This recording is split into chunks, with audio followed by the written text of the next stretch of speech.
Okay, hello guys, hello everyone. कैसे हो आप सब लोग? All good? चलो, मेरी तबीयत थोड़ी ठीक नहीं है तो प्लीज थोड़ा कोऑपरेट करो मेरे साथ। ठीक है, चलो अभी हम लोग मूव कर रहे हैं क्वेश्चन आंसर्स में, है ना। तो अभी पूरा वो थियोरी है और पूरा सिर्फ रेशियोज पढ़ के, है ना, माइंड ऐसा हो गया कि मैम दिमाग तो काम करना रुक ही गया है। तो एक क्वेश्चन सॉल्व करते हैं, थोड़ा और बेटर अंडरस्टैंडिंग होगा। ये सारे रेशियोज आपको आते हैं क्या? देखो 1 to 7, gross profit ratio, overall profitability ratio, current ratio, debt equity ratio, stock turnover ratio, finish goods turnover ratio, liquidity ratio. पढ़ रखे हैं क्या आपने सारे के सारे? मैम ये दो तो पढ़े नहीं है। अरे बट बहुत इजी है, आपने बचपन में पढ़े होंगे। बचपन में मतलब 11th-12th। ग्रॉस प्रॉफिट रेशियो ये तो आता होगा ना। चलो रेशियो का छोड़ो, ग्रॉस प्रॉफिट मीन्स क्या बताओ? What do you mean by gross profit? ये कभी आपने फॉर्मेट देखा है क्या ऐसा? जब ऐसा 11th-12th में हम प्रिपेयर करते थे ना फाइनल अकाउंट्स, तो पहले बनाते थे क्या? Trading account. ट्रेडिंग अकाउंट में क्या लिखते थे? इधर लिखते थे ओपनिंग स्टॉक, फिर लिखते थे परचेजेस, फिर लिखते थे इधर डायरेक्ट एक्सपेंस। अब डायरेक्ट एक्सपेंस कुछ भी हो सकते हैं, अंडरलाइन करके मैन्युफैक्चरिंग एक्सपेंस, लोडिंग एक्सपेंस, है ना। फिर इधर लिखेंगे सेल्स और इधर लिखेंगे क्लोजिंग स्टॉक।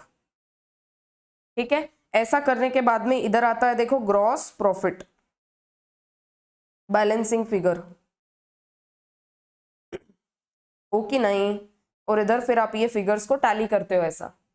फिर क्या करना होता है हमको? नेक्स्ट बनाना होता है P&L अकाउंट। P&L account. फिर ये जो ग्रॉस प्रॉफिट होता है, ये जो ग्रॉस प्रॉफिट होता है ये आप पुल करके इधर लिखते हो, gross profit brought down, brought down, या फिर इसको शॉर्ट फॉर्म में ऐसे लिखते हैं। ठीक है, ग्रॉस प्रॉफिट को इधर ला लिया, फिर इधर सारा इनडायरेक्ट एक्सपेंसेस लिखा रहता है, डेप्रिसिएशन, है ना। फिर उसके बाद में मेंटेनेंस ऑफ मशीनरी, सैलरी, और इधर क्या होता है? इनडायरेक्ट इनकम, जैसा कि क्या होता है? इंटरेस्ट आ गया, कमीशन आ गया, फिर क्या, जो भी इनडायरेक्ट जो भी इनकम होगी। अब ये तो डायरेक्ट इनकम है ना।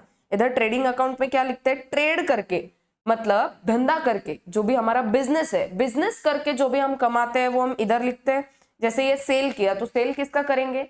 जो भी अपना बिजनेस होगा, प्लास्टिक का बिजनेस होगा तो प्लास्टिक सेल करेंगे, है ना। आयन का बिजनेस होगा तो आयन सेल करेंगे। फूड प्रोडक्ट्स का बिजनेस होगा तो फूड प्रोडक्ट्स सेल करेंगे। वो सेल करके जो भी इनकम आया, जो भी इनकम बिजनेस में आ रहा है वो इधर लिखेंगे। Sales is a direct income. समझ में आता है क्या आपको? और इधर क्या लिखता है? सारा इनडायरेक्ट इनकम। अगर ये बचपन में पता होगा तो ठीक है, नहीं तो अभी जान लो। ठीक है, ये बन गया P&L। और इधर क्या आता है फिर? Balancing figure, net profit. ये खर्चा भले हम कर रहे हैं, ऐसा है क्या कि इसको बस हवा में खर्चा कर रहे हैं? नहीं, बिजनेस के लिए ही कर रहे हैं। बट ये क्या है, ऊपर का जो ट्रेडिंग अकाउंट बनता है ये प्योर, हमने क्या परचेज किया, कितना हमारे पास स्टॉक है, कितना हम सेल कर रहे हैं, प्योर जो बिजनेस करके हमको खर्चा पड़ रहा है और जो सेल इनकम हो रहा है उसको हम, है ना, नेट में इफेक्ट देके निकालते ग्रॉस प्रॉफिट। और फिर बाकी का जो खर्चा है वो हम इधर P&L में बनाते, प्रॉफिट एंड लॉस अकाउंट में। समझा क्या आपको? और फिर ये नेट प्रॉफिट कहाँ जाता है? ये नेट प्रॉफिट कहाँ जाता है? ये जाता है बैलेंस शीट में। किधर? ऐसी होती है बैलेंस शीट। इधर होती है लाइबिलिटी, इधर होता है एसेट। इधर आप पहले फिक्स्ड एसेट लिखते हैं, फिर इधर सेमी फिक्स्ड एसेट लिखते हैं, फिर इधर करंट एसेट्स लिखते हैं, है ना। और इधर लाइबिलिटी में क्या क्या लिखते हैं? Owners funds, owners funds. इसमें आता है क्या? पहले तो इक्विटी। अगर देखो ये मतलब ऐसे लिस्टेड कंपनी होगी तो इक्विटी वगैरह आता है, नहीं तो फिर यहाँ पे आता है क्या? आई थिंक कैपिटल आता है। फिर कैपिटल मतलब क्या? जो हमने बिजनेस में लगाया। कैपिटल में अपन क्या ऐड कर देते हैं? प्रॉफिट। प्रॉफिट को अपन और बिजनेस में आगे करने के लिए यूज करेंगे ना, तो इसीलिए इसको कहाँ ऐड करते हैं? हम कैपिटल में ऐड करते हैं। फिर इसके बाद में हमारे होते हैं क्या? लॉन्ग टर्म लाइबिलिटीज, उसके बाद में करंट लाइबिलिटीज। ऐसा करके ये जो बैलेंस शीट है ये दोनों तरफ का टोटल टैली हो जाता है। अगर ये टोटल टैली हो गया तो हम मानते हैं कि हमारा जो सॉल्यूशन है, मतलब जो ट्रेडिंग अकाउंट, P&L अकाउंट वगैरह वगैरह जो भी चीज है वो यहाँ पे मैच कर रही है। ठीक है क्या? अब ये लोग अपने को क्या पूछ रहे हैं, फर्स्ट क्वेश्चन में पूछा है ग्रॉस प्रॉफिट रेशियो। अब यहाँ पे देखो आपको ना एक P&L अकाउंट दिया है, मैम ये तो इन्होंने डायरेक्ट दे ही दिया ना, फिर इसमें आप वो चिंता कर ही क्यों रहे हो कि मतलब क्या ग्रॉस प्रॉफिट डायरेक्टली कहीं पे दिया होगा देख लो। अरे डायरेक्टली नहीं दिया, इन्होंने सारा सब कुछ एक साथ ऐड करके इधर नेट प्रॉफिट निकाल दिया। अपने को बाइफरकेशन करना है ट्रेडिंग अकाउंट बना के, ग्रॉस प्रॉफिट कितना, और उसके बाद में अपने को एक P&L अकाउंट बनाना है। अपने को तीन चीजें निकालनी है, एक क्या ग्रॉस प्रॉफिट, एक निकालना है ऑपरेटिंग प्रॉफिट। मैम ऐसे क्यों बोल रहे हो ऑपरेटिंग प्रॉफिट, ये अपने को पूछा है ओवरऑल प्रॉफिटेबिलिटी रेशियो। इसका फॉर्मूला अलग है, जब सॉल्व करेंगे तो मैं आपको बताऊंगी। अच्छा मैम ऑपरेटिंग अगर कुछ प्रॉफिट होता है तो कुछ नॉन ऑपरेटिंग भी होता है क्या? नॉन ऑपरेटिंग क्या होता है? नॉन ऑपरेटिंग बताओ। फॉर एग्जाम्पल ये देखो इधर बोला है profit on sale of shares. मुझे बोलो इनका बिजनेस शेयर बेचना और परचेस करना है क्या? कि ये जो भी कंपनी है, कौन सी कंपनी है? एसकेजे लिमिटेड, पीकेजे लिमिटेड, एसकेजे बोल रही हूँ, पीकेजे लिमिटेड। ये जो कंपनी है अभी यहाँ से जो जब लिमिटेड लगा है ना, तो ये लिस्टेड कंपनी है। लिस्टेड कंपनी है तो इसमें इक्विटी प्रेफरेंस सब रहेगा। ठीक है, तो उसी तरीके से यहाँ पे बोल रहे हैं ऑपरेटिंग प्रॉफिट। ऑपरेटिंग प्रॉफिट वो होता है जो बिजनेस करके प्रॉफिट कमाया है, और नॉन ऑपरेटिंग मतलब क्या? बाकी सारा प्रॉफिट। बाकी सारा मतलब फॉर एग्जाम्पल यहाँ पे बोला है profit on sale of share, ये हमारा बिजनेस का काम नहीं है, not a part of our business, तो ये अपन ऑपरेटिंग प्रॉफिट में से हटा देंगे और इसको नाम क्या गिर जाएगा? Non operating profit. समझ में आ रहा है क्या? मुझे लगता है थोड़ा थोड़ा समझ में आ रहा है। अच्छा अब मैं थोड़ा सा आपको टाइम देती हूँ। अब यहाँ से आपको हिंट तो लग ही गया, what do you mean by trading account. मुझे बताओ इसमें से कौन कौन सी चीजें ट्रेडिंग अकाउंट में जाएगी। एंड टेल मी यहाँ से कौन कौन सी चीजें मैं ट्रेडिंग अकाउंट में लेके जाऊं।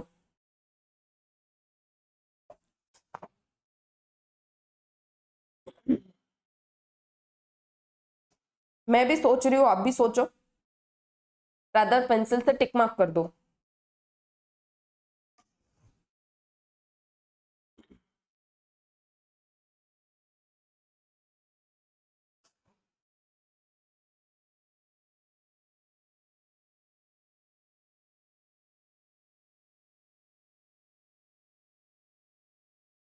बताओ अब क्या क्या लिखूं। Opening stock of raw material लिखेंगे पहले तो, फिर और purchases of raw material, purchases अपन ने ट्रेडिंग अकाउंट में डाला था, और देन देखो यहाँ पे बोला है डायरेक्ट वेजेस, जो भी खर्चा डायरेक्ट होता है, या फिर अगर किसी ने बोल दिया वेजेस, वेजेस जाता है ट्रेडिंग अकाउंट में, और सैलरी वगैरह अगर रहा तो वो कहा जाता है P&L अकाउंट में। और यहाँ पे तो मेंशन कर ही दिया है इन्होंने डायरेक्ट वेजेस। अब कहीं पे अगर मेंशन कर ही दिया है डायरेक्ट, तो उसको तो बाय डिफॉल्ट कहाँ लेके चले जाना है आपको? ट्रेडिंग अकाउंट में। तो जो पिंक कलर से मैं हाईलाइट कर रही हूँ वो सारा कहाँ जाएगा? कहाँ जाएगा? ट्रेडिंग अकाउंट में। और बाकी दूसरा अगर कोई पेन यूज करूंगी मैं, इसे ग्रीन और ब्लू, तो वो जाएगा अपने P&L अकाउंट में। Okay, direct wages. उसके बाद में क्या ये दिखता है आपको? मैन्युफैक्चरिंग एक्सपेंस, मतलब प्रोडक्ट बनाने का खर्चा, ये भी डायरेक्ट एक्सपेंस ही हुआ, इसको भी मैं मार्क करूंगी कहाँ? ट्रेडिंग अकाउंट में। अच्छा अब ये जो बाकी सारा खर्चा है, admin expense, selling distribution expense, loss on sale of plant, मुझे बताओ अभी ये बिजनेस करके है क्या? ये लॉस जो हुआ है ये बिजनेस करके लॉस हुआ है क्या? नहीं, ये नॉन ऑपरेटिंग है। और ये जो प्रॉफिट हुआ है ये क्या है? नॉन ऑपरेटिंग है। तो इधर पहले ही लिख दो, इधर आगे लिख दो नॉन ऑपरेटिंग, इसका पूरा वर्किंग ये अलग है। और यहां पर भी मैं लिख दूंगी नॉन ऑपरेटिंग, है ना, हाईलाइट नहीं करती हूँ, सिर्फ आगे लिख देती हूँ। All right, interest on debentures, ये कहां जाएगा? इंटरेस्ट ऑन डिबेंचर्स, आपको वो फॉर्मूला याद है क्या? EBIT, earnings before interest and taxes. फिर यहां से अपन माइनस करते इंटरेस्ट, पहले इंटरेस्ट माइनस करते तो क्या आ गया? Earnings before tax. फिर यहां से माइनस करते टैक्स, फिर आता है अपने को अर्निंग्स आफ्टर टैक्स, समझा क्या? तो ये इंटरेस्ट यहां से माइनस होगा, तो ये तो ना अपन ट्रेडिंग में भी नहीं डालेंगे, इसको P&L में भी नहीं लिखेंगे। इसका वर्किंग कुछ इस तरीके से होगा, जब भी कोई लिमिटेड कंपनी का अपन वर्किंग करते हैं तो ये इस तरीके से जाता है ना? समझा है क्या आपको? EBIT आता है, इंटरेस्ट वगैरह का पोर्शन अपन पहले EBIT से माइनस करेंगे, अपने को मिलेगा इंटरेस्ट अर्निंग्स बिफोर टैक्स, फिर टैक्स माइनस करेंगे तो मिलेगा EAT, that is earnings after tax. Alright, I hope the concept is clear. इधर हिंट लिख देना, EBIT वाला फॉर्मूला, ठीक है? देन उसके बाद में सेल्स कहाँ जाएगा बताओ? सेल्स मैम ट्रेडिंग अकाउंट में जाएगा। Closing stock of raw material कहाँ जाएगा? ट्रेडिंग अकाउंट में जाएगा। और ये अभी फिनिश गुड्स का क्या करूं मैं? ये सारा वर्किंग करके मुझे क्या मिल जाएगा? Cost of production. समझ में आ रहा है क्या बात आपको? जब मैं रॉ मटेरियल यूज कर रही हूँ, कुछ प्रोडक्ट मैन्युफैक्चर कर रही हूँ, परचेजेस किया, सेल्स किया, क्लोजिंग स्टॉक को माइनस किया ऑफ रॉ मटेरियल, तो मुझे क्या मिल गया? Cost of production. ये प्रोडक्शन मिला है, कॉस्ट ऑफ प्रोडक्शन। मुझे क्या चाहिए? मुझे क्या चाहिए? Cost of sales. जितना मैंने सेल्स किया है उन्हीं सेल्स किए हुए प्रोडक्ट का मुझे कॉस्ट चाहिए, दैट इज मुझे कॉस्ट ऑफ गुड सोल्ड चाहिए। बेसिकली मुझे चाहिए COGS। तो अब ये करने के लिए मुझे ओपनिंग क्लोजिंग स्टॉक को एडजस्ट करना पड़ेगा। तो ये भी क्या होता है मेरे ट्रेडिंग अकाउंट में ही, इसी को मैं एडजस्ट करूंगी, बट इसका थोड़ा सा वर्किंग अलग रहता है। गम्मत इसको मैं इधर मार्क करूंगी इसीलिए, ठीक है क्या? Closing stock of finish goods इधर, और इधर क्या है? Opening stock of finish goods. तो ये सारा जो वर्किंग है, अभी जो पिंक इससे हाईलाइट किया है या मार्क किया है, तो ये सारा मेरा जाएगा ट्रेडिंग अकाउंट में। इसको सॉल्व करने के बाद मुझे मिलेगा ग्रॉस प्रॉफिट। ग्रॉस प्रॉफिट मिला, उसको पुल डाउन करूंगी और डेबिट में सारा एक्सपेंस लिखूंगी, कहलाया जाएगा प्रॉफिट एंड लॉस अकाउंट। तो मिल जाएगा मुझे नेट प्रॉफिट। नेट प्रॉफिट के पहले क्या मिलेगा? EBIT में से इंटरेस्ट माइनस करूंगी, टैक्स वगैरह का परसेंटेज यहाँ पे दिया नहीं है तो इग्नोर करो, और मुझे मिलेगा नेट प्रॉफिट। जो EAT होता है ना, अर्निंग्स आफ्टर टैक्स, इसको नेट प्रॉफिट भी बोल सकते हैं। टैक्स तो यहाँ पे है नहीं ना, तो बेसिकली EAT और नेट प्रॉफिट दोनों एक ही हुआ। ऑलराइट, आई होप सारा कॉन्सेप्ट क्लियर हो गया। अब एक काम करो, सब कुछ तो अपन ने लिख ही दिया, ट्रेडिंग अकाउंट बनाओ जल्दी से। आपके बुक में अगर देखोगे आप, तो उन्होंने ऐसा फॉर्मेट किया है, प्लस माइनस वाला। यहाँ पे मेरे पास सॉल्यूशन नहीं है, ठीक है? यहाँ पे directly I have taken the questions. अपने हिसाब से अपन सॉल्यूशन फॉर्मेट करके इधर लिखेंगे और आपको आपकी नोटबुक में सॉल्व करना है, ठीक है? तो you need to put down here question number 1। I will be sharing this notes. तो मेरे नोट्स का जो पेज नंबर है वो यहाँ पे आता है, wait a second, question number क्या है देख लो।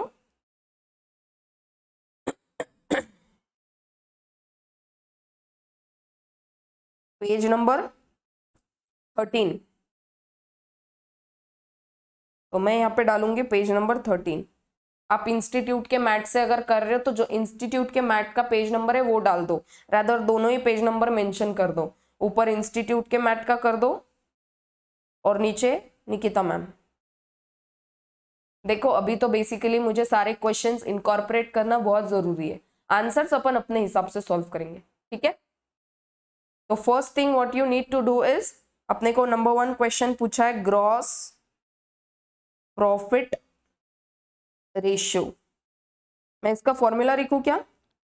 ग्रॉस प्रॉफिट, बोलो तो क्या है formula? Gross profit upon sales into 100, ये परसेंटेज फॉर्म में आता है। हाँ, दो फॉर्मूलाज देखे थे अपन ने, एक आता है परसेंटेज फॉर्म में, दूसरा आता है क्वेश्चन फॉर्म में, ना? ये क्वेश्चन फॉर्मेट नहीं है, ये क्या है? परसेंटेज फॉर्मेट, कि इतना मैंने सेल किया है तो इतने में अगर इतना प्रॉफिट होता है तो कितना परसेंटेज ऑफ प्रॉफिट हुआ, वो कुछ इस तरीके का है। अगर सेल्स 100% है तो जो भी मुझे ग्रॉस प्रॉफिट हुआ है वो कितना, क्रॉस मल्टीप्लाई करोगे तो क्या हो गया? वो यही हो गया formula, GP upon sales into 100। दोनों तरफ नंबर्स है वहां पे मल्टीप्लाई कर दो और सिंगल साइड पे तो डिवाइड कर दो, ये ऑटोमेटिकली आ जाएगा, है ना। चलो लॉजिक बता दिया। अभी पहले अपने को क्या करना है, ग्रॉस प्रॉफिट निकालना है। ये डायरेक्टली गिवन है क्या अपने को, नहीं। लिख दो यहाँ पे working note number 1, gross profit के वहां पे लिख दो वर्किंग नोट नंबर 1, और थोड़ा नीचे आ जाएंगे हम लोग, वहां पे बनाएंगे वर्किंग नोट्स।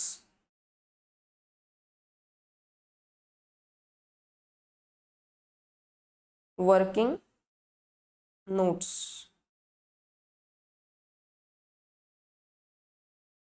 Gross profit. अब मुझे बताओ आपको बुक जैसा सॉल्व करना है प्लस माइनस करके, या आपको ये वाला फॉर्मेट लेना है। मैं तो ये वाला फॉर्मेट ले रही हूँ, आप देखो आपके हिसाब से आपको क्या बन पड़ता है। Trading account, opening stock of raw material, जैसा मैं बना रही हूं वैसा बनाओ, ठीक है। यहां पे आएगा sales, closing stock of raw material, इधर हेडिंग डालो डायरेक्ट एक्सपेंस, अंडरलाइन। कौन कौन सा एक्सपेंस दिया है बताओ, डायरेक्ट वेजेस, मैन्युफैक्चरिंग एक्सपेंस। बोलो opening stock of raw material कितना बोला है, क्वेश्चन में देखकर बताओ।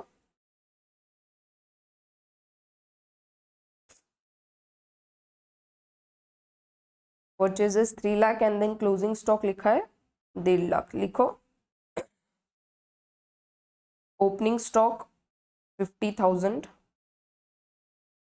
Closing stock of raw material कितना बोला है 1,50,000। ओके वन मोर, एक चीज भूल गए ना अपन, यहाँ पे परचेजेस है ना, परचेजेस कितने हैं 3 लाख के, लिखो 3 लाख।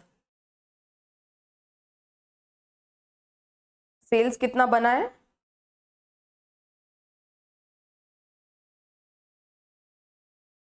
10 लाख।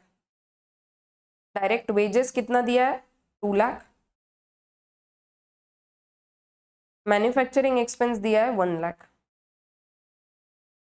यहां से क्या मिल जाएगा, पहले अपने को cost of production, cost of production निकालो, बैलेंसिंग फिगर कितना आया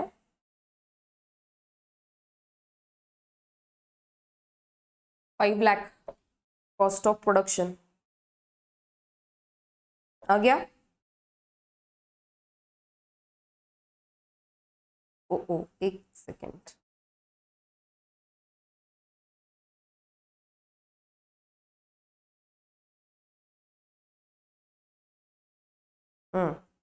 अभी मैं ये कॉस्ट ऑफ प्रोडक्शन को इधर पुल करती हूँ, कॉस्ट ऑफ प्रोडक्शन कितना हो गया, ओ वेट अ सेकेंड, इधर क्यों पुल करूंगी, कॉस्ट ऑफ प्रोडक्शन है ना, इधर रहने दो। इधर वापस से ओपनिंग स्टॉक ऑफ, वो अपन ग्रॉस प्रॉफिट पुल डाउन करते, opening stock of finish goods, ये कॉस्ट ऑफ प्रोडक्शन बना, इसमें मैं ओपनिंग ऐड कर दूंगी और क्लोजिंग को माइनस कर दूंगी, है ना। इधर लिखूंगी closing stock of finish goods, सिर्फ एक लाइन डाली है बीच में, तो opening stock of finish goods कितना है 1 lakh, closing stock of finish goods कितना है 1 लाख। तो देखो इसका कुछ काम हुआ ही नहीं, मतलब नॉक ऑफ हो गया, कैंसिल कैंसिल, 1 लाख प्लस हुआ और 1 लाख माइनस हो गया, तो इफेक्ट क्या आया नील, 0। तो क्या मिल गया अपने को, ग्रॉस प्रॉफिट, बैलेंसिंग फिगर कितना,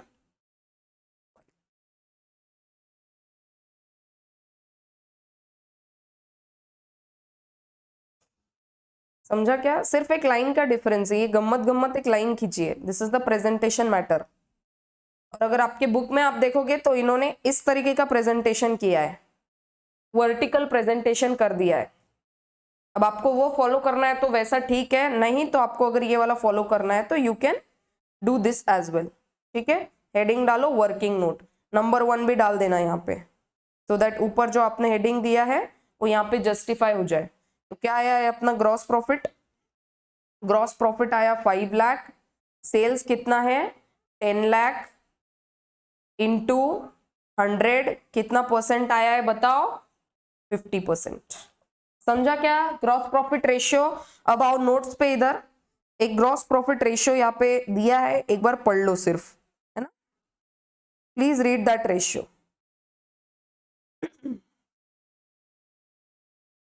The ratio expresses relationship between gross profit and net sales. Net sales मतलब sales minus returns. It can be computed as like this. Net sales का meaning यहाँ पे उन्होंने लिख दिया sales rate less returns.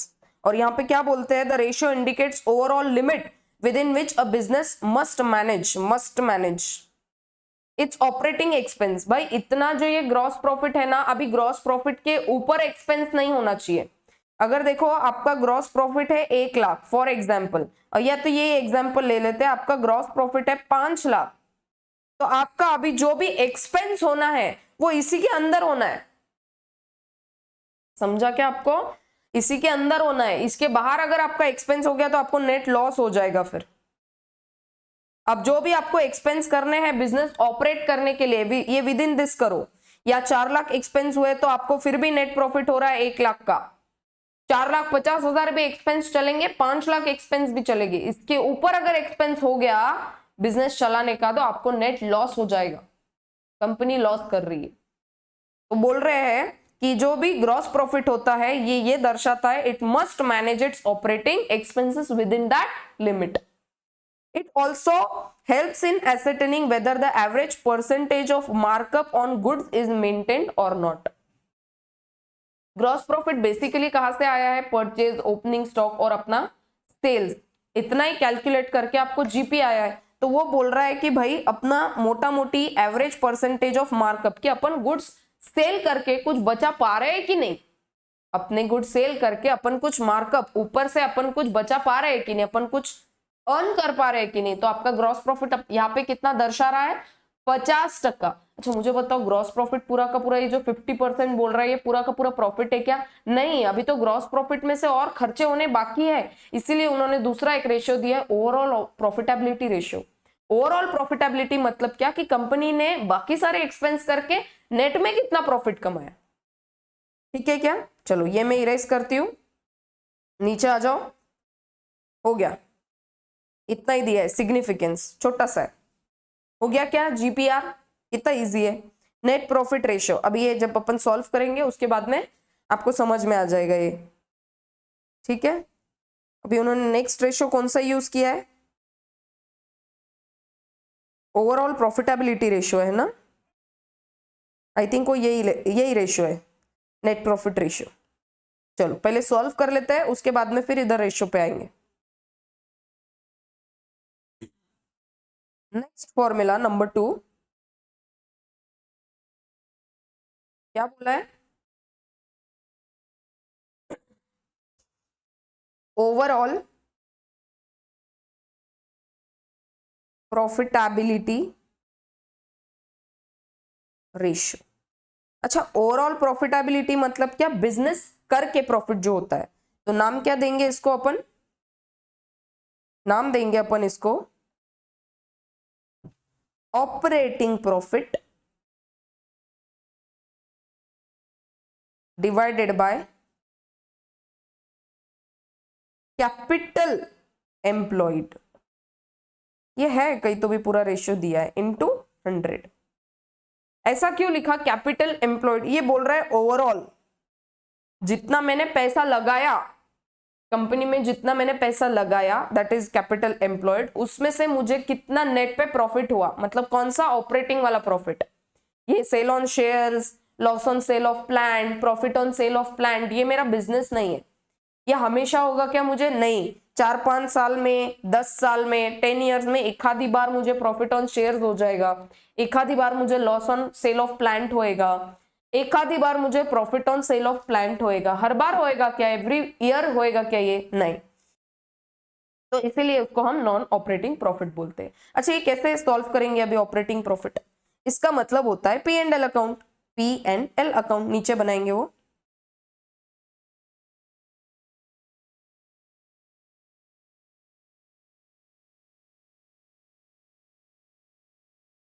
Okay, heading डालेंगे P and L account. इधर क्या लिखेंगे अभी? Gross profit. कितना है? 5 लाख। पुल डाउन करो, इधर लिखो 5 लाख। और इधर अभी सारा एक्सपेंस लिखेंगे। तो क्या क्या एक्सपेंस है बताओ? ऑलरेडी मार्क कर रखा है अपन ने।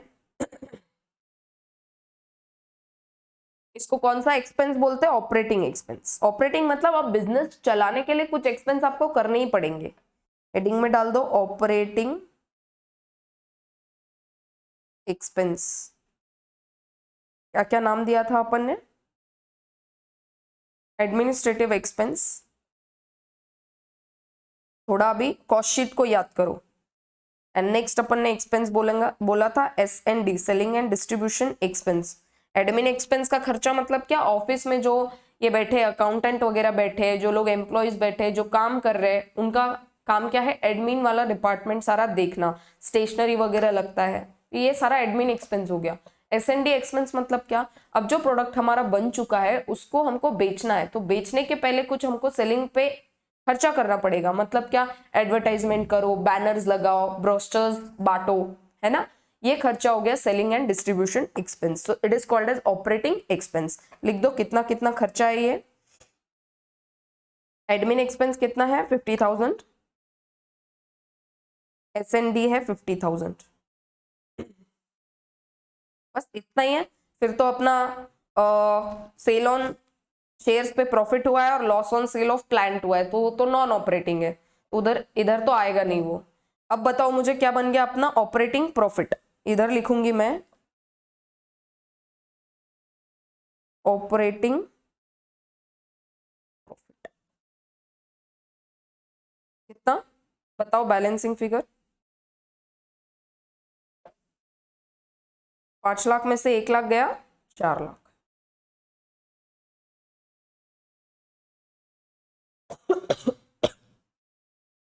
अभी वापिस से मैं यहां पर और एक ब्लॉक बनाऊंगी,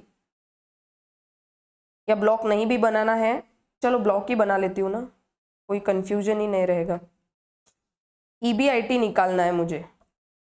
EBIT मतलब earnings before interest and tax. जैसा ग्रॉस प्रॉफिट को इधर पुल डाउन किया था, वैसे मैं नेट प्रॉफिट को इधर पुल डाउन करती हूँ। Do it. ऑपरेटिंग प्रॉफिट कितना हुआ? 4 लाख। इसमें से नॉन ऑपरेटिंग जो लॉस है, नॉन ऑपरेटिंग लॉस है वो यहां लिखो, नॉन ऑपरेटिंग प्रॉफिट है वो यहां लिखो। ऐसा ही होता है ना। चलो, लॉस किस पे हुआ है अपने को? Loss on sale of plant. Loss on sale of plant कितना? 55,000। और profit on sale of shares कितना हुआ है?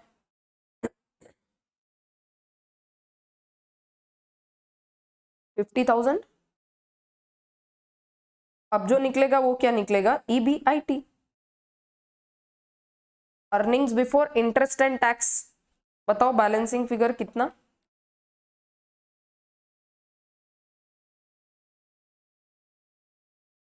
3,95,000 लिखो। देखो बिल्कुल कंफ्यूजन नहीं होना चाहिए, एकदम आराम से इजी पढ़ रहे हैं हम लोग। अच्छा, अब EBIT वाला फॉर्मूला आपको पता ही होगा, लिखो यहाँ पे EBIT माइनस इंटरेस्ट क्या बन जाएगा? EBT minus tax. ये करने के बाद में बन जाएगा EAT, और इसको आप बोल सकते हो नेट प्रॉफिट। अच्छा मैम, आपने तो इधर बोला था कि ये नेट प्रॉफिट होता है यहाँ पे। अरे ये तो एक नॉर्मल फॉर्मेट है ना, कभी आपने 12th में इतना ऑपरेटिंग नॉन ऑपरेटिंग को अलग अलग किया था क्या? नहीं, यहाँ पे मैंने क्या लिखा है? Operating profit. क्या लिखा है मैंने यहाँ पे? Operating profit. फिर वहां से और मैंने इसको पुल डाउन करके नॉन ऑपरेटिंग लॉस और नॉन ऑपरेटिंग प्रॉफिट को इधर एडजस्ट करके निकाल लिया ईबीआईटी। फाइनली अपने को मिलेगा नीचे क्या, नेट प्रॉफिट। ईबीआईटी कितना आया बताओ यहाँ पे बैलेंसिंग फिगर से, 3,95,000। इंटरेस्ट ऑन डिबेंचर्स कितना दे रहे हैं बताओ, 10,000 माइनस कर दो यहाँ से 10,000 रुपया। ईबीटी कितना आ गया, 3,85,000। टैक्स कुछ है नहीं, टैक्स का रेट वगैरह कुछ दिया है क्या, नहीं, तो directly EAT earnings after tax और नेट प्रॉफिट कितना आ गया, 3,85,000। अब मुझे एक एक करके वो ये बता दो। अपन ने क्या बोला है, ओवरऑल प्रॉफिटेबिलिटी रेशियो में मैं क्या लिखा क्या है मैंने, operating profit divided by capital employed. चलो कैपिटल एम्प्लॉयड कहाँ से निकलेगा, अभी तो मैम वो पता नहीं, वो भी निकालना पड़ेगा, तो पहले वो निकालेंगे फिर अपना वो रेशो बनेगा। ऑपरेटिंग प्रॉफिट कितना बन गया यहाँ पे, 4 लाख। यहाँ पे लिख दो वर्किंग नोट नंबर 2, ऊपर आ जाओ, ऑपरेटिंग प्रॉफिट के जगह पे लिख दो वर्किंग नोट नंबर 2। कितना आया है, 4 लाख। कैपिटल एम्प्लॉयड निकालना है, कैसे निकालेंगे, कैपिटल एम्प्लॉयड आपको पीएनएल में मिलेगा क्या, नहीं, कहाँ मिलेगा, ये तो खत्म हो गया। अब पीएनएल को अपन ने पूरा यूज कर लिया। नेट प्रॉफिट आ गया क्या, देखो यहाँ से क्रॉस चेक कर लो, 3,85,000। जादू, नीचे आ जाओ बैलेंस शीट। अब यहां से बताओ मुझे कैपिटल एम्प्लॉयड।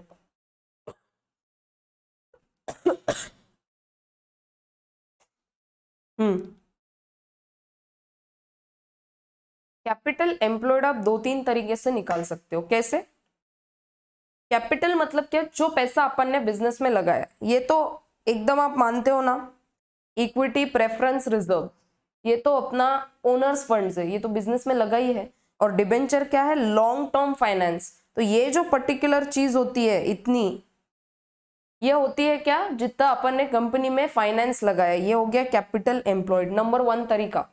अब ये क्या है, sundry creditors, bills payable, current liabilities है, ये आउटसाइड लाइबिलिटीज है। डिबेंचर्स वगैरह ये आउटसाइड लाइबिलिटी, मतलब ये लॉन्ग टर्म के लिए, जब तक अपन 5 साल 6 साल इसको यूज कर सकते हैं। और बिजनेस करने के लिए कैपिटल, एज अ कैपिटल इसको अपन ने लिया है कंपनी में। क्रेडिटर्स एज अ कैपिटल लिया है क्या, कि भाई लॉन्ग टर्म यूज के लिए अपन ने सन्ड्री क्रेडिटर्स यूज कर लिए, बिल्स पेएबल यूज कर लिए, नहीं। बैंक ओडी अगर आया तो ये अपन ने लॉन्ग टर्म के लिए लिया क्या, एज अ कैपिटल लिया क्या, नहीं। कैपिटल का क्या मतलब होता है, लॉन्ग टर्म के लिए कौन सा पैसा अपन बिजनेस में यूज कर रहे हैं। ये नंबर 1 तरीका हो गया, सारा अपना फंड्स, रिजर्व्स एंड डिबेंचर्स। पहला तरीका ऑफ कैलकुलेटिंग कैपिटल एम्प्लॉयड। दूसरा तरीका हो गया ऑल द एसेट्स, 6,50,000 का एसेट्स माइनस आउटसाइड लाइबिलिटीज, ये माइनस कर दो। ठीक है क्या, ये माइनस कर दोगे तो आपको क्या मिल गया, आपका कैपिटल एम्प्लॉयड मिल गया। करो ना आप, 6,50,000 माइनस 1 लाख माइनस 50,000, 5 लाख आ गया। पहले भी 5 लाख ही आया था। अच्छा, और कोई तरीका है सॉल्व करने का,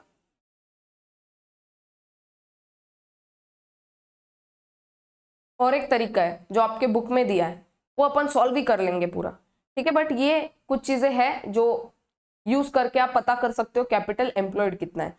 अभी जो अपन एक फॉर्मूला यूज कर रही है, ये वाला, यहां से पता करके पता कर रहे हैं हम लोग, 5 लाख कैपिटल एम्प्लॉयड है, लिख दो 5 लाख।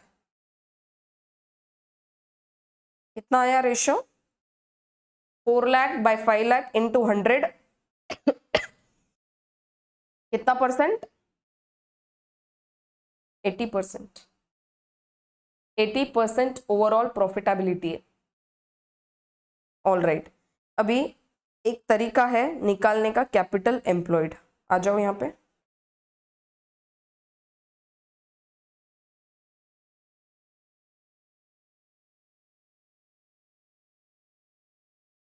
और ये जो फॉर्मूला निकाल रहे हैं ना अभी, तो ये फॉर्मूला से आपका करंट एसेट्स, करंट लाइबिलिटीज भी निकल जाएगा, जो आपका ये करंट रेशियो वगैरह पूछा है।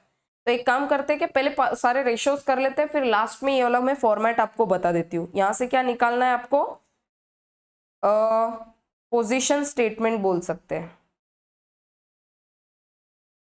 पोजीशन स्टेटमेंट, और यहाँ पे अमाउंट रुपीज, या लास्ट में बना लेंगे अपन। सिर्फ ध्यान रखो 5 लाख अमाउंट आना चाहिए अपना, काय का, कैपिटल एम्प्लॉयड का।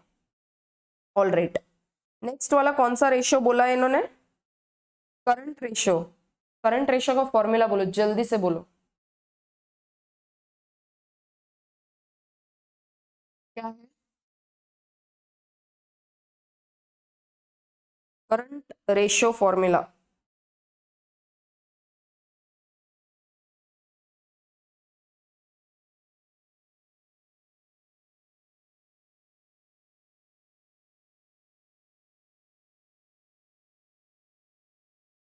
समझा कुछ? करंट एसेट्स, करंट एसेट ही है ना, स्टॉक आ गया इसमें, दोनों stock of raw material and finish goods, फिर आ गया bank balance, debtors. Fixed asset आएंगे क्या? नहीं। तो करंट एसेट्स कितने हो गए, हिसाब लगाओ। 1 2 3 और ये 50 50, 4 लाख रुपया। 4 लाख रुपया is current assets. Current liabilities कितनी है? 1.5 लाख। करंट लाइबिलिटीज कितनी है? 1.5 लाख। मुझे बताओ रेशो अच्छा आएगा कि खराब आएगा? रेशो अच्छा आएगा कि खराब आएगा? अरे बोलते नहीं यार तुम।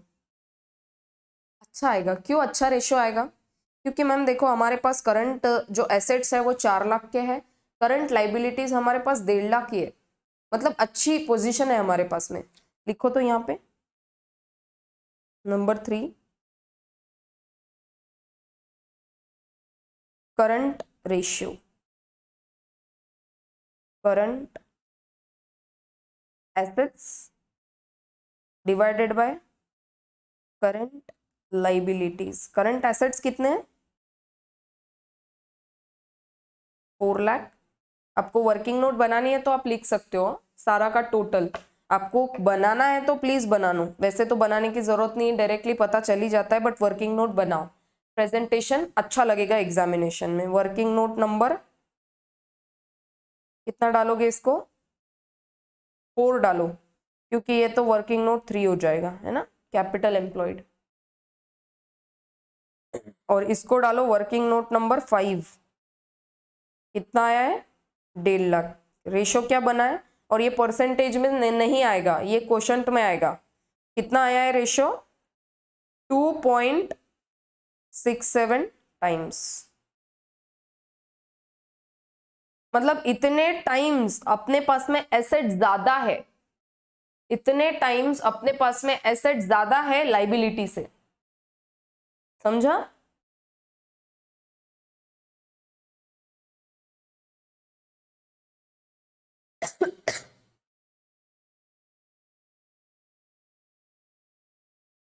ठीक है क्या?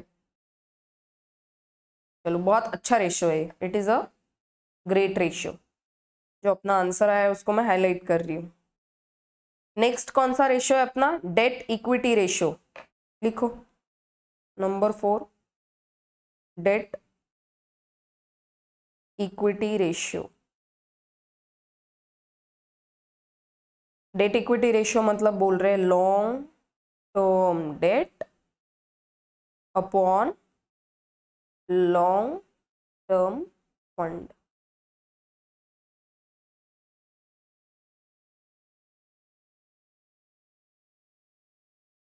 फंड मतलब पूरा टोटल कितना अवेलेबल है अपने पास में, और उसमें से डेट कितना है। ट्री डायग्राम में बना सकते हैं इसको अपन। टोटल फंड, उसमें से डेट एंड इक्विटी। बोलो कैसे सॉल्व करना है इसको? लॉन्ग टर्म डेट, आ जाओ क्वेश्चन में। बैलेंस शीट देखो, लॉन्ग टर्म डेट कितना है? डेट बोल रही हूं मैं, लॉन्ग टर्म डेट।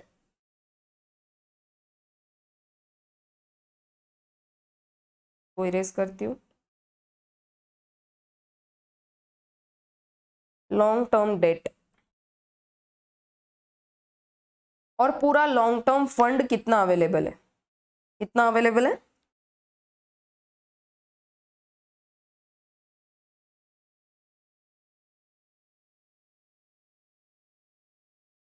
5 लाख। कितना अवेलेबल है? 5 लाख। लिखो।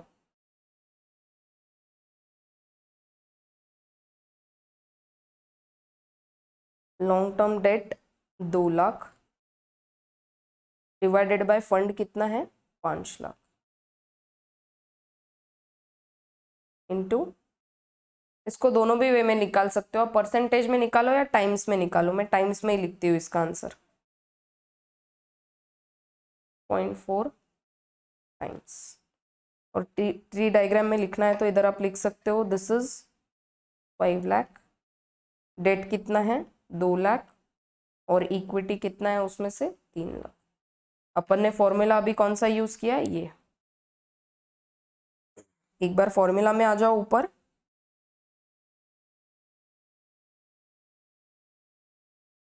ये देखो उन्होंने ये वाला फॉर्मूला यूज किया है।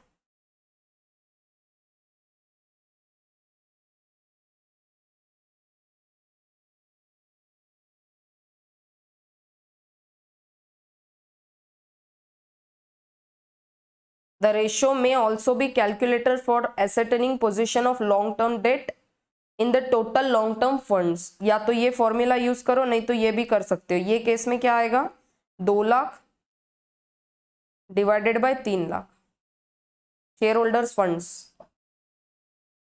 है ना। क्यों, देखो वेग कंसेप्ट यहाँ पे क्या हो गया, इक्विटी भी है, प्रेफरेंस भी है, रिजर्व भी है, ठीक है। अब ये कौन सा शेयर होल्डर्स, पूरा ही ले लिया अपन ने, शेयर होल्डर का पूरा फंड रिजर्व के साथ, तो कितना आया 2/3 आया है 0.66, ये भी निकाल दो। और ये तो एकदम ही बढ़िया, लॉन्ग टर्म फंड्स मतलब inclusive of both debt and equity मिला के कितना। तो जो ट्री डायग्राम अभी बनाया है कि 5 लाख पूरा क्या है टोटल फंड्स, उसमें से 2 लाख डेट और 3 लाख क्या इक्विटी, सेफर साइड ये वाला फॉर्मूला यूज करना। यहां पर क्या बोला है देखो, द रेशियो में also be calculated for ascertaining proportion of long term debt in long term funds, in such a case the ratio will be computed as।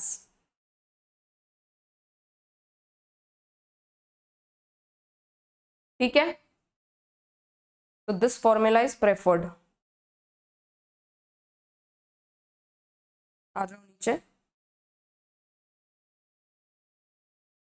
इधर आप लिख सकते हो दोनों भी चीज को, वर्किंग नोट नंबर 6 लिख दो, वर्किंग नोट 6।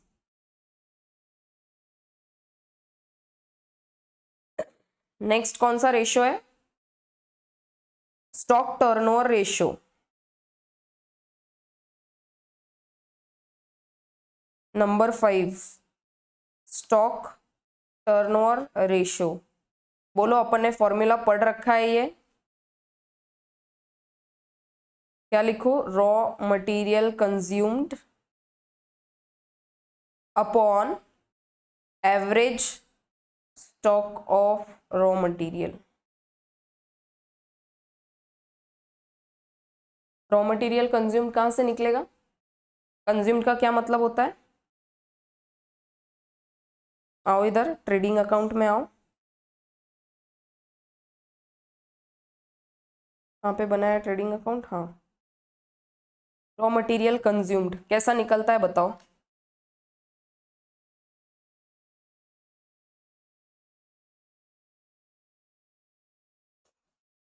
यहां से निकाल सकते क्या, कुछ हाईलाइट कर रही हूँ देखो, ओपनिंग स्टॉक है ऑफ रॉ मटेरियल, फिर परचेजेस है, और उसमें से कुछ क्लोजिंग बच गया, मतलब बचा हुआ क्या हो गया, कंज्यूम हो गया।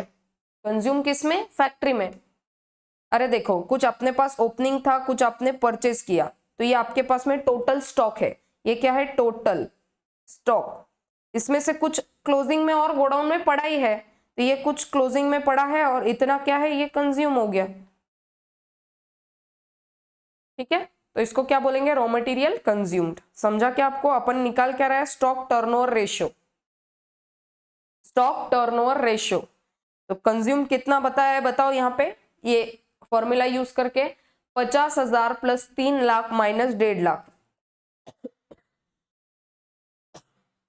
इधर ही साइड में आप लिख सकते हो इसको, 50,000 प्लस 3 लाख माइनस 1.5 लाख, कितना बन गया आंसर 2 लाख, लिखो।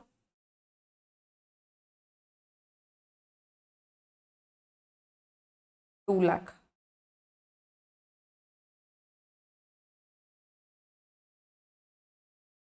2 lakh. Average stock of raw material कैसे निकालना, मैंने आपको पहले ही बताया एवरेज कैसे निकालते हैं, opening add closing divide by 2। Opening stock of raw material कितना है बताओ, 50,000। क्लोजिंग कितना है, 1.5 लाख, मतलब स्टार्टिंग में और एंड में कितना स्टॉक है, डिवाइड बाय 2। तो ऑन एन एवरेज पूरे साल में कितना एवरेज स्टॉक मेंटेन हो रहा है गोडाउन में, तो 50,000 प्लस 1.5 लाख डिवाइड बाय 2 कितना बन गया, 2 लाख डिवाइड बाय 2 मतलब 1 लाख, लिखो यहाँ पे 1 लाख।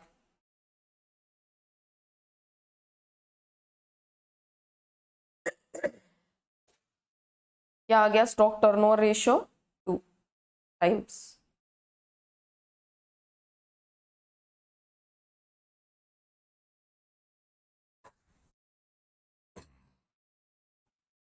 हो गया। अब आ जाओ इधर,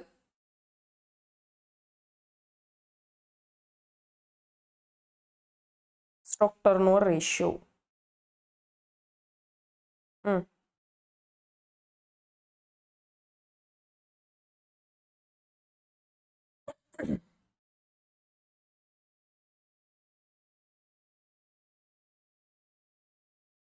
ये देखिए कोई कंफ्यूज होएगा अभी, मैम आपने ये क्यों नहीं यूज किया, COGS during the year upon average inventory.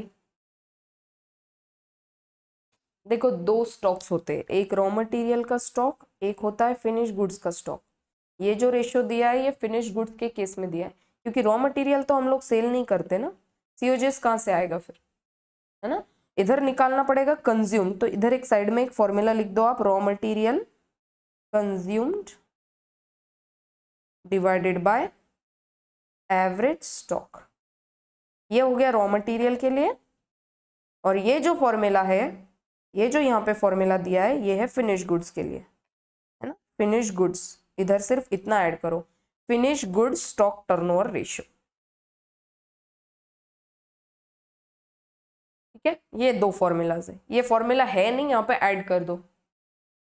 अब ये अपने क्वेश्चन में दोनों भी स्टॉक्स है, रॉ मटेरियल भी है और फिनिश गुड्स भी है, तो स्टॉक टर्नओवर रेशियो मतलब ये देखो दो टर्नओवर दे दिए इन्होंने, क्वेश्चन में आएंगे ना आप, देखो दो टर्नओवर्स है, एक है स्टॉक टर्नओवर रेशियो, दूसरा है फिनिश गुड्स टर्नओवर रेशियो। तो ये स्टॉक टर्नओवर मानेंगे, रॉ मटेरियल का है, और ये तो यहाँ पे दिया ही है फिनिश गुड्स, तो इधर ये फिनिश गुड्स। फिनिश गुड्स के केस में जो फॉर्मूला ऊपर फॉर्मूला में दिया है आपके बुक में COGS वाला, वो यूज करेंगे, और स्टॉक टर्नओवर मतलब रॉ मटेरियल में क्या यूज करेंगे, COGS। तो वो तो बेचते नहीं है ना अपन, वो अपन कंज्यूम करते हैं इनटू फैक्ट्री मैन्युफैक्चरिंग में। उसका क्या फॉर्मूला बताया, रॉ मटेरियल कंज्यूम्ड का opening stock plus purchases minus closing stock, तो it is raw material consumed upon average stock. अभी फिनिश गुड्स का निकाल दो, फिनिश गुड्स का निकाल दो, COGS कितना है, कॉस्ट ऑफ गुड्स सोल्ड,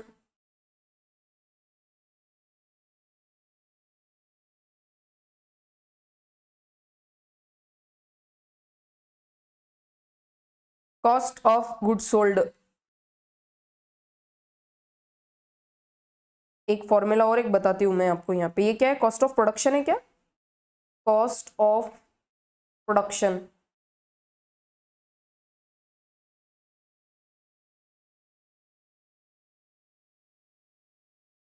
कितना है, 5 लाख। अगर एडजस्ट कर देंगे opening stock add minus closing stock less, तो ये आया है 1 लाख माइनस 1 लाख, कितना बन गया, cost of goods sold 5 lakh, ऐसा लिख दो। यहाँ पे आया ना, देखो कॉस्ट ऑफ प्रोडक्शन आया,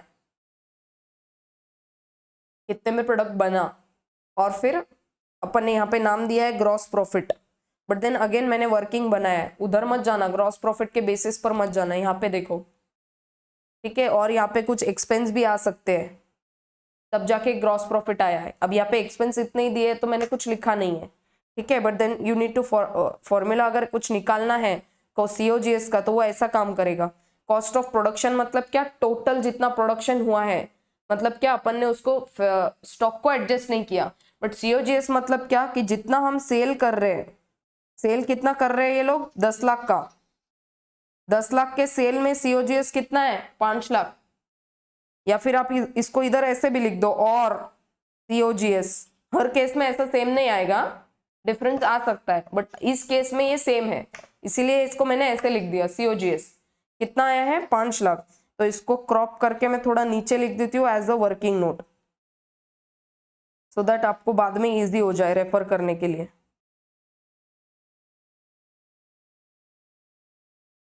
कौन सा वर्किंग नोट बन जाएगा ये, working note 6, working note 7 sorry, इधर लिख दो।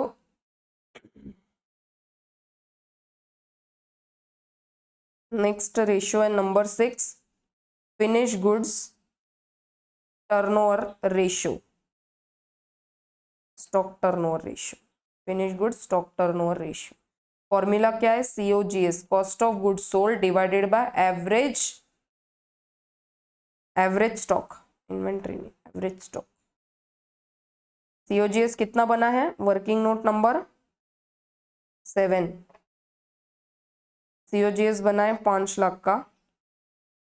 और एवरेज स्टॉक कैसे निकालेंगे, opening plus closing divide by 2। Opening stock of finish goods कितना है, 1 लाख, क्लोजिंग कितना है, 1 lakh, divide by 2। On an average stock कितना मेंटेन हो रहा है, 1 लाख का, लिख दो 1 लाख। कितना रेशियो आया है, 5।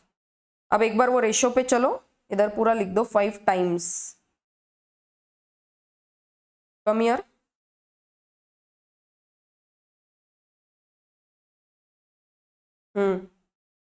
क्या बोला है,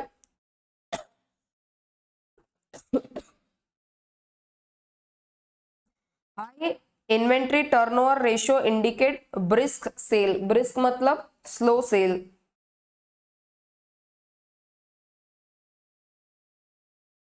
समझा क्या, sorry make a correction, it is a fast sales. Brisk मतलब फास्ट सेल्स। और अगर लो आया तो हाई इन्वेंट्री। ऐसा क्यों बोला है, अभी आ जाओ इधर ही देख लेते हैं अपन।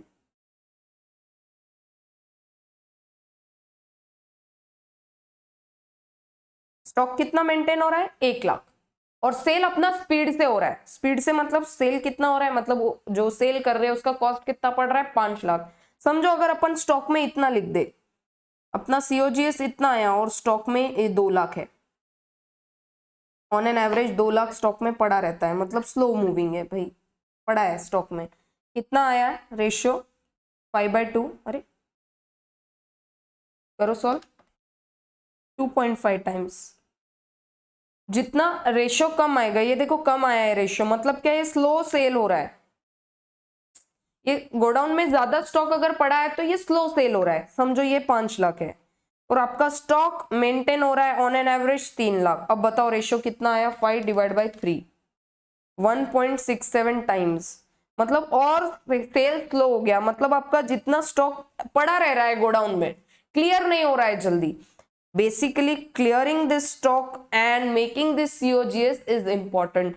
तो जितना ज्यादा हाई रेशियो आएगा उतना ज्यादा अच्छा, मतलब ब्रिस्क सेल हो रहा है, मतलब फास्ट सेल हो रहा है, मतलब आपका प्रोडक्ट लोगों ने पसंद किया है। और अगर ये रेशियो कम आया तो, ऐसा रेशियो आया तो मतलब आपका जो प्रोडक्ट है या तो आउटडेटेड हो रहा है, या आपकी कंपनी जानी मानी नहीं रह चुकी है अभी, या तो आपके सेल में गिरावट आ गई है, आपका सीजन वाला सेल नहीं हो रहा है, स्टॉक ज्यादा मेंटेन हो रहा है। ये डिनोमिनेटर देखो आप, यहाँ पे 2 लाख 3 लाख, तो जैसे जैसे स्टॉक बढ़ रहा है वैसे वैसे रेशियो कम कम कम हो रहा है। स्टॉक कम से कम होना चाहिए, क्योंकि स्टॉक में अपना पैसा गुज जाता है। अगर पैसा गुद गया है वहां पर, मतलब अपना पैसा इन्वेस्ट हो गया है, तो वो पैसा अपना ब्लॉक हो गया है, वो अपने को यूज के लिए अवेलेबल नहीं है। समझा क्या, थोड़ा साइड में आप अगर एग्जाम्पल लिखना हो तो ऐसा लिख सकते हो। ये क्या हो गया फिर, स्लो सेल। ब्रिस्क का मतलब होता है फास्ट, मैंने उधर पहले स्लो लिखा था, please make a correction. Brisk means fast sales and make money. इसको कन्वर्ट कर दो पैसे में, सेल होगा तो पैसा मिलेगा ना, देयर फॉर दैट। ठीक है, तो एक और बारी अपन यहाँ पे आके पढ़ लेते हैं इसको। हाँ, the ratio is therefore a measure to discover possible trouble in the form of over stocking और ओवर वैल्यूएशन ऑफ इन्वेंट्री। तो जो बाजू बाजू के दोनों रेशियोज बनाए हैं मैंने, जहां पर स्लो सेल्स हो रहा है, तो वो क्या हो गया, over stock.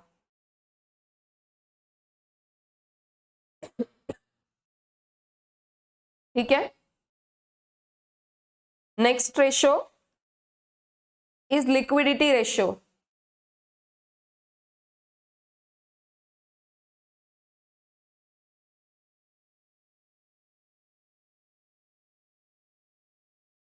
Liquid assets upon liquid liabilities. बताओ कौन कौन सी एसेट्स को इंक्लूड करोगे वहां पर, आ जाओ नीचे यहां पर। लिक्विड एसेट्स कौन कौन सी है बताओ।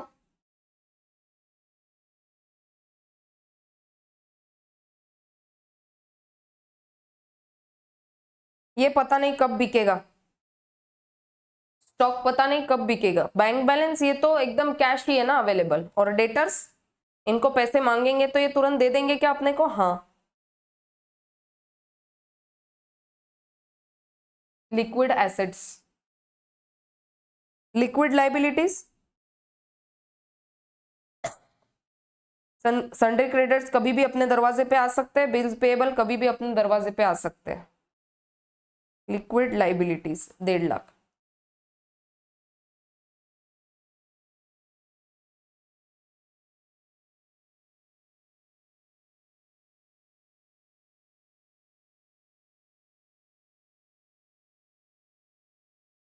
Current assets minus inventory minus prepaid expenses. इसका मैंने लॉजिक आपको तभी क्लियर करवा दिया था। आपको अगर याद नहीं है तो प्लीज जाओ एक्सप्लेनेशन देखो कि इन्वेंट्री को यहां से क्यों हटाया है।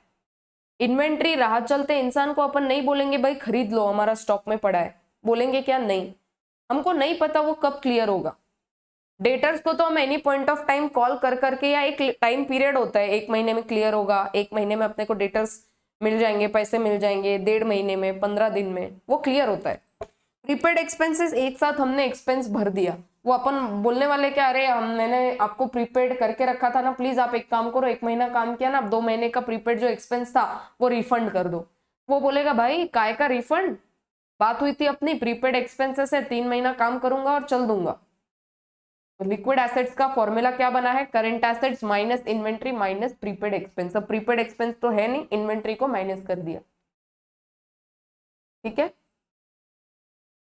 तो वो आ गया 1.5 लाख। और लिक्विड लाइबिलिटीज मतलब क्या? Current liability minus bank OD minus cash credit. Bank OD कौन से केस में माइनस करेंगे? If they become permanent modes of financing तो ही, नहीं तो फिर जो करंट लाइबिलिटी है वही अपनी लिक्विड लाइबिलिटी है। कि करंट लाइबिलिटीज कितनी निकली थी अपनी? 1.5 लाख। आप देख सकते हो वो फॉर्मूला में, आ जाओ इधर, करंट रेशो में कितना लिखा था अपन ने? 1.5 लाख। उतना ही अपन लिक्विड लाइबिलिटीज में भी लिख रहे हैं, क्योंकि यहाँ पे ना बैंक ओडी है ना कैश क्रेडिट है, जो कि हम लॉन्ग टर्म के लिए यूज कर रहे हैं। तो कितना आया है आंसर? लिखो नंबर 7, लिक्विडिटी रेशियो, और क्विक रेशियो भी बोलते हैं इसको, क्विक रेशियो, और एसिड टेस्ट रेशियो भी बोलते हैं आई थिंक, है ना। लिखो formula, liquid assets upon liquid liability और करंट लाइबिलिटी। लिक्विड एसेट्स क्या है फॉर्मूला में, इधर साइड में ब्रैकेट में लिख दो, करंट एसेट्स माइनस स्टॉक। तो वो आया है अपना 1.5 लाख, और अपना लिक्विड लाइबिलिटीज भी आया है 1.5 लाख। तो द रेशियो इज 1, जो कि बेस्ट है। जितनी मेरे पास लिक्विड एसेट है उतनी ही मेरे पास लिक्विड लाइबिलिटी है, या यूं कह सकते हो कि जितनी लाइबिलिटी है मेरे पास उतनी मेरे पास एसेट है। तो मेरा विन विन सिचुएशन है, मैं धोखे में नहीं हूं, I am not at risk. ठीक है, एक सेकेंड, इन्होंने प्रीपेड एक्सपेंस क्या दिया है? अगर आपके बुक में भी ये सेम चीज लिखी है तो प्लीज उसको करेक्शन कर देना। यहाँ पे ये फॉर्मूला में थोड़ा मिस्टेक हुआ होगा, तो उसको प्लीज करेक्ट करो।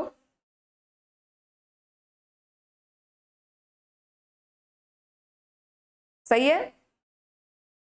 Current assets are 4 lakh minus stock 1.5 lakh, prepaid expense कुछ है ही नहीं तो उसको हटा दो। ठीक है, और वैसे भी बुक में रेफर अभी करो ही मत जब अपन कॉपी में लिख रहे हैं अपने। हो गए क्या सारे रेशियोज? ठीक है, आई होप थोड़ा मजा आ रहा है अभी क्वेश्चन सॉल्व कर रहे हैं तो। अब आ जाओ इधर पोजीशन स्टेटमेंट में।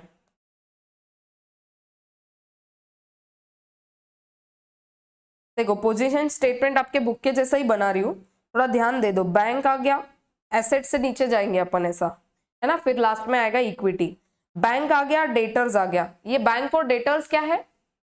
लिक्विड एसेट्स है। लिखो बैंक कितना? 50,000। डेटर्स कितना? 1 लाख। इनको हम क्या बोलेंगे? इनको हम बोलेंगे लिक्विड एसेट। इसका काम पड़ा क्या अपने को फॉर्मूला में? यस, लिख दो 1.5 लाख लिक्विड एसेट्स। अच्छा, अब इसमें ऐड कर देंगे स्टॉक को तो क्या मिल जाएगा अपने को? Current assets. अरे हाँ कि ना, बोलो फिर। स्टॉक कितना है अपना? 2.5 लाख। करंट एसेट्स कितना बन गया? 4 lakh. I want the answer. देखो अपन ऐसे फॉर्मेट में क्यों जा रहे हैं? अपने को इसका काम गिरा क्या? यस। अपने को इसका काम गिरा क्या? यस। अपने को दोनों रेशियोज पूछे, लिक्विडिटी भी पूछा है अपने को, करंट रेशियो भी पूछा है, तो ऐसा फॉर्मेट थोड़ा इजी हो जाएगा। आपको बार बार formulas calculate I mean working notes बार बार बनाने की जरूरत नहीं है। ठीक है, करंट एसेट्स आ गए। अब इसमें क्या मिलाऊं मैं? करंट लाइबिलिटीज अगर यहां से माइनस करूं तो माइनस करंट लाइबिलिटीज को अगर मैंने माइनस किया, करंट लाइबिलिटीज कितनी है दोनों मिला के? अपना बिल्स पेएबल एंड क्रेडिटर्स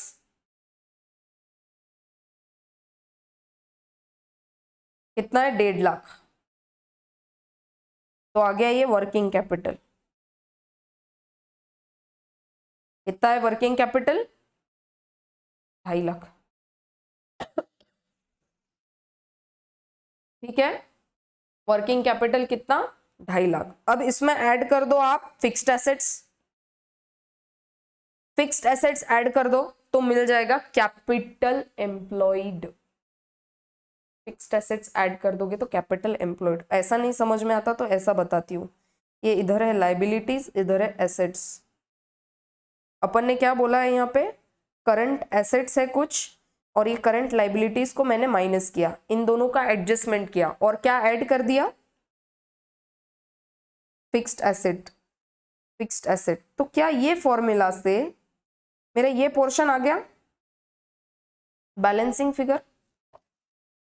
अब यहाँ पे क्या क्या रहता है आपका? इक्विटी रहता है, प्रेफरेंस रहता है, डिबेंचर्स रहता है। समझा क्या कुछ आपको? ये देखो एडजस्ट किया है फॉर्मूला, कुछ भी लिखो आप, fixed asset plus current assets minus current liabilities भी किया तो चलता। अपन ने यहाँ पे क्या किया है? Current assets minus current liabilities, पहले वर्किंग कैपिटल निकाल लिया और उसमें ऐड कर दिया फिक्स्ड एसेट को। समझा क्या? ये आपको समझा क्या? पहले तो वो बताओ एडलेस।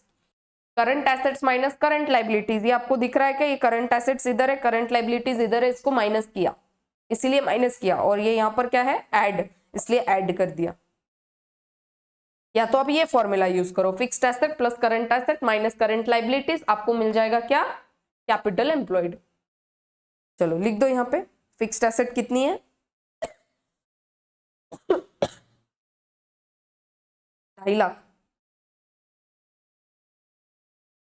Capital employed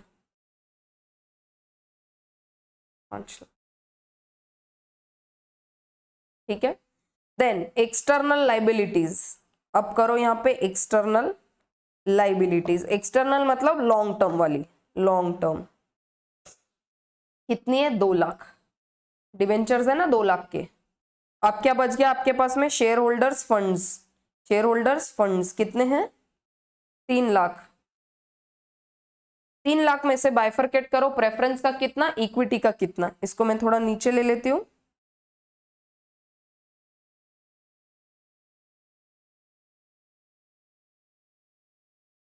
working note 6। ना, शेयर होल्डर्स फंड्स। अभी पहले मैं माइनस कर दूंगी प्रेफरेंस वालों का। प्रेफरेंस कितना है? 1 लाख। बचा हुआ इक्विटी। समझ लगा? तो अब आपको अगर ध्यान में आता होगा तो अपन ने liquid assets, current liabilities, then उसके बाद में कैपिटल एम्प्लॉयड, है ना, और ये शेयर होल्डर्स फंड्स और लॉन्ग, वहां पे तो अपन ने लॉन्ग टर्म फंड्स ही लिया है। कौन से वाले रेशियो में? ये डेट टू इक्विटी रेशियो में अपन ने सेकेंड फॉर्मूला यूज किया है, सेकेंड फॉर्मूला, जो कि बेटर है, long term debt upon long term fund. अब मुझे बताओ, ये वाले ये फॉर्मेट से, ये पोजीशन स्टेटमेंट से काफी सारी चीजें क्लियर हो गई। ठीक है क्या? I hope this question is making sense. और अगर ये एग्जामिनेशन में आया तो 8 to आई थिंक 10 मार्क्स तक के भी आ सकता है, क्योंकि 7 रेशियोज कैलकुलेट करने हैं। कुछ रेशियोज को एक आधा मार्क होगा। अब जैसे ग्रॉस प्रॉफिट रेशियो है, इसमें फॉर्मेट भी बनाना है, वर्किंग नोट भी है और रेशियो भी कैलकुलेट करना है, तो मे बी इसको 2 मार्क्स देंगे। ओवरऑल प्रॉफिटेबिलिटी रेशियो इसको 1 मार्क देंगे। करंट रेशियो इसको मे बी 1.5 मार्क, 1 से 1.5 मार्क देंगे। और कुछ रेशियो जहाँ पे ज्यादा वर्किंग हो रहा है तो ज्यादा मार्क्स दे सकते हैं। ठीक है, चलो, hope so this question is clear with you. अब ये नेक्स्ट वाला जो क्वेश्चन है, अब देखो कितना छोटा है। होमवर्क करोगे क्या?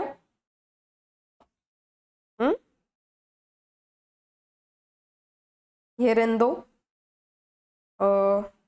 एक आधा कोई क्वेश्चन होमवर्क देती हूँ। ये वाला question homework, number 5 question homework. अब यहाँ पर करना कुछ नहीं, यहाँ पर आपको ये रेशियोज दे रखे हैं, नंबर्स निकालने हैं, तो थोड़ा सा आपको वो अलजेब्रा यूज करना पड़ेगा, shifting from here to there. अब ये यहाँ पे है current debt to total debt, total debt to owners equity, तो थोड़ा आपको मैनेज करना पड़ेगा। कुछ ना कुछ यहाँ पे तो दिया ही रहेगा। देखो इक्विटी और कुछ रेशियोज दिए हैं, टोटल एसेट्स टर्नओवर रेशियो, ये इन्वेंट्री टर्नओवर रेशियो है ना, और कुछ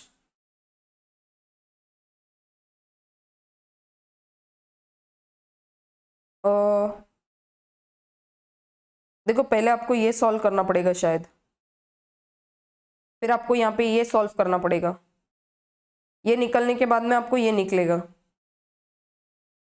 और फिर लास्ट में ये दोनों लिख लेंगे। करोगे क्या सॉल्व? ट्राई तो करो। नेक्स्ट लेक्चर में ये वाला क्वेश्चन पहले सॉल्व करेंगे, नंबर 5। ठीक है, फिर ये देखो, ये थोड़ा अलग है, short term solvency ratios and long term solvency ratios. निकालना है तो आप निकाल सकते हो, कोई दिक्कत नहीं है। ठीक है, नंबर 3 क्वेश्चन, एक सेकेंड आपको बता ही देती हूँ ना मैं, उसमें करना क्या है आपको। शॉर्ट टर्म सॉल्वेंसी रेशियोज में कौन कौन सा रेशियो आता है बताओ? करंट रेशियो, करंट रेशियो के बाद आएगा आपका liquid ratio, liquid ratio, quick ratio और एसिड टेस्ट रेशियो। देन उसके बाद में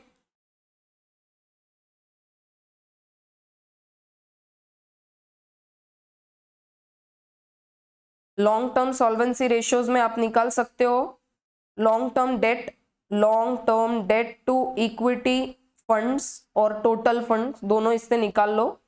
और प्रोप्राइटी वाला कर सकते हो, propriety ratio divided by tangible assets. ये रेशियोज अपन ने पढ़ रखे हैं, तो ये क्वेश्चन भी आप एज अ होमवर्क ट्राई कर सकते हो। ठीक है, तो 2-3 क्वेश्चन होमवर्क है, प्लीज ट्राई करो, और फिर अपन इसको बाद में चेक करेंगे और सॉल्व भी करेंगे। तो जो समझ में नहीं आया होगा आप खुद सॉल्व करते करते, तो फिर हम लोग साथ में सॉल्व करेंगे तो पक्का ही समझ में आएगा। चलो, हैव अ ग्रेट डे। और जो आज क्वेश्चन सॉल्व किया है, वापिस से आपको खुद से सॉल्व करना है। मैं क्या बोल रही हूँ, जो मैं बोल रही हूँ वो करोगे तो पक्का पास होगे। ठीक है, चलो, all the very best and bye bye guys.